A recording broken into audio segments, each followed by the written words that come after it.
بسم اللہ الرحمن الرحیم۔ وہ آزماتا بھی ہے اور نوازتا بھی ہے، اس کا ہر انداز بہت خوبصورت ہے، کیونکہ وہ رحمان بھی ہے اور رحیم بھی ہے۔ اللہ کو بہت پسند ہے جب تم اس پر توکل کر کے تمام پریشانیاں بھول جاتے ہو، صبر کرتے ہو۔ یقین کرو وہ پھر نماز میں دیر نہیں کرتا۔ کوئی تمہارا دل دکھائے تو ناراض مت ہونا، کیونکہ قدرت کا قانون ہے، جس درخت کا پھل زیادہ میٹھا ہوتا ہے لوگ پتھر بھی اسی کو مارتے ہیں۔ دکھ، درد، تکلیف اگر اللہ کی ناراضگی ہوتی تو یہ نبیوں کو نہ ملتی۔ یہ نعمت ہے جو اللہ کا رستہ دکھاتی ہے۔ نماز کی فکر اپنے اوپر فرض کر لو، خدا کی قسم دنیا کی فکر سے آزاد ہو جاؤ گے اور کامیابی تمہارے قدم چومے گی۔ جب اللہ چاہتا ہے کہ کسی بندے سے دوستی کرے تو اس کی زبان پر اپنا ذکر اور دل میں اپنی فکر کے دروازے کھول دیتا ہے۔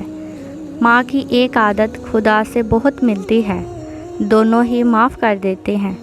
ہمیشہ چھوٹی چھوٹی خوشیوں کا استقبال کیا کرو، کیونکہ انہی کے پیچھے محبتوں کا سیلاب ہوتا ہے۔ دو اعمال ایسے ہیں جن کا ثواب کبھی تولا نہیں جا سکتا، معاف کرنا اور انصاف کرنا۔ وضو جوانوں کی طرح کرو، نماز بوڑھوں کی طرح پڑھو اور دعا بچوں کی طرح مانگو۔ جو آپ کی برائی کرتے ہیں انہیں کرنے دے، کیونکہ برائی وہی کرتے ہیں جو برابری نہیں کر سکتے۔ غلط بات پر غصہ آ جانا شرافت کی نشانی ہے، لیکن اس غصے کو پی جانا مومن کی نشانی ہے۔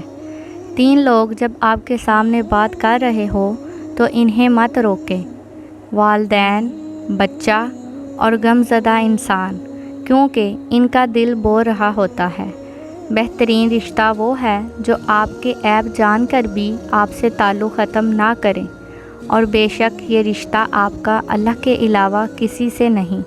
ہمیشہ ایسے شخص کا چناؤ کرو جو تمہیں عزت دے، کیونکہ عزت محبت سے کہیں زیادہ خاص ہوتی ہے۔ اللہ تو کبھی بھی کچھ بھی کر سکتا ہے، تو پھر تم سے کس نے کہہ دیا کہ جو فوراً نہ ملے وہ پھر دوبارہ نہیں مل سکتا؟ مشکلات ہمیشہ بہترین لوگوں کے حصے میں آتی ہیں، کیونکہ وہ اس کو بہترین طریقے سے انجام دینے کی صلاحیت رکھتے ہیں۔ اگر کسی کی تکلیف دیکھ کر تمہیں تکلیف ہونے لگے تو سمجھ لینا تم اللہ کے بنائے ہوئے بہترین انسان ہو۔ کامیابی کی پہلی سیڑھی کوشش ہے، کوشش سے غلطی، غلطی سے سبق، سبق سے تجربہ اور تجربے سے کامیابی حاصل ہوتی ہے۔ رسول اللہ صلی اللہ علیہ وسلم نے فرمایا، جو مسلمان کسی بھی تکلیف میں گرفتار ہوتا ہے تو اللہ تعالیٰ اس کی وجہ سے اس کے گناہ اس طرح جھاڑ دیتے ہیں جیسے درخت کے پتے جھڑ جاتے ہیں۔ جب اللہ پاک کو آپ کی زندگی میں اچھا موڑ دینا ہوتا ہے تو برے لوگوں کی حقیقت آپ کے سامنے لے آتا ہے۔ اپنے اندر اتنی ہمت پیدا کرو، کل جب آپ جن کے سامنے مذاق کرتے تھے آپ ان کے سامنے مثال بن جاؤ۔ اکیلے ہونے کی سب سے اچھی بات یہ ہے کہ جب آپ پریشان ہو، جب آپ اداس ہو، آپ کو سننے والا صرف اللہ ہو۔ تم کسی کے ساتھ بھلائی کرو، تمہیں اس کا بدلہ برائی کی صورت میں ملے گا، تو سمجھ لو کہ تمہاری نیکی فوراً قبول ہو گئی۔ میں بہت خوش ہوں کیونکہ مجھے کسی سے کوئی امید نہیں ہے سوائے اللہ پاک کے۔ اجازت سے وہی میرا رب ہے، وہی میرا سب ہے۔ لوگ تمہیں بدنام کرنے کی لاکھ کوشش کریں گے، لیکن یاد رکھنا عزت اور ذلت اللہ کے ہاتھ میں ہے۔ کسی کو معاف کر کے اچھا بن جاؤ، مگر دوبارہ اعتبار کر کے بیوقوف نہ بنو۔ دنیا میں دو طرح کے دکھ ہیں، ایک وہ جو تمہیں توڑ دیتے ہیں اور ایک وہ جو تمہاری زندگی بدل دیتے ہیں۔ محبت کبھی خاص لوگوں سے نہیں ہوتی، جن سے ہوتی ہے وہی خاص بن جاتے ہیں۔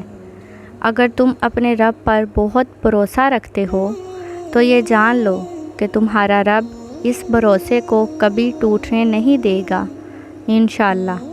دنیا میں خوبصورت دل تلاش کرو، چہرے نہیں۔ کیونکہ خوبصورت چہرے تو بہت ہیں لیکن خوبصورت دل بہت کم ہیں۔ صرف دو لوگ آپ کو صحیح طریقے سے سمجھ سکتے ہیں، ایک وہ جو آپ کے حالات سے گزر رہا ہو اور دوسرا وہ جو آپ سے شدید محبت کرتا ہو۔ جب تم پر کوئی مشکل وقت آ جائے تو کسی کا احسان نہ لو، کیونکہ مصیبت 4 دن کی ہوتی ہے اور احسان زندگی بھر کا ہوتا ہے۔ جو شخص تمہارے خون میں سے نہ ہو مگر پھر بھی تم کو عزت دے اور پیار دے تو بے شک وہ تمہارے لیے بہترین رشتہ ہے۔ سب سے بہترین صبر وہ ہے جو تم نے اللہ کی رضا کے لیے کیا، شاید تمہیں وہ چیز ناگوار ہو جو تمہارے لیے اچھی ہو، اور شرائط میں وہ چیز پسند ہو جو تمہارے لیے بری ہو۔ اللہ جانتا ہے اور تم نہیں جانتے۔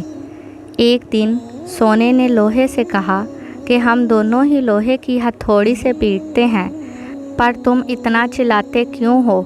لوہا جب اپنا ہی اپنے کو مارتا ہے تو درد زیادہ ہوتا ہے۔